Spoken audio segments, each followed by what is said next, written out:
Good morning.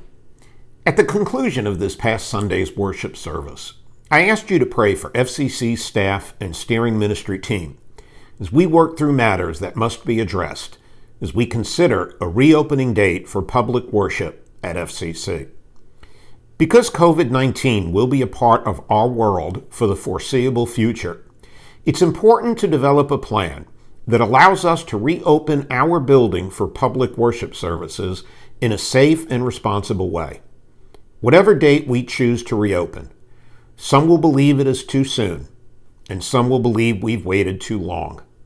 Some may believe the steps we take to mitigate the possible human-to-human transmission are too stringent and unrealistic. Others may believe the plan we implement is not strict enough.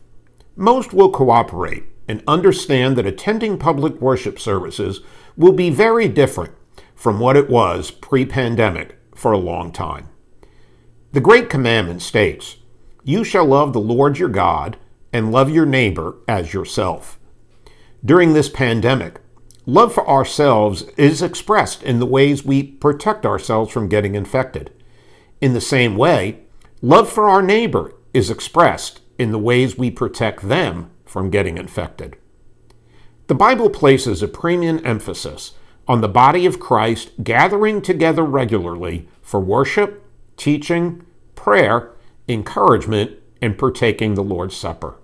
However, we must now do these things in a way that minimizes the risk of COVID-19 transmission.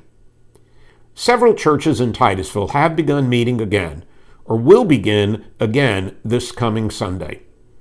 After considerable research, prayer, and discussion, FCC's leadership team is not at this time comfortable setting a date to return to public worship.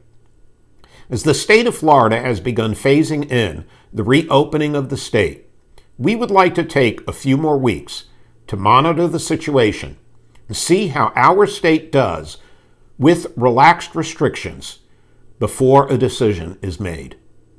The steering ministry team will meet again May 26th to continue our efforts to make the best, wisest, and safest decision regarding a reopen date.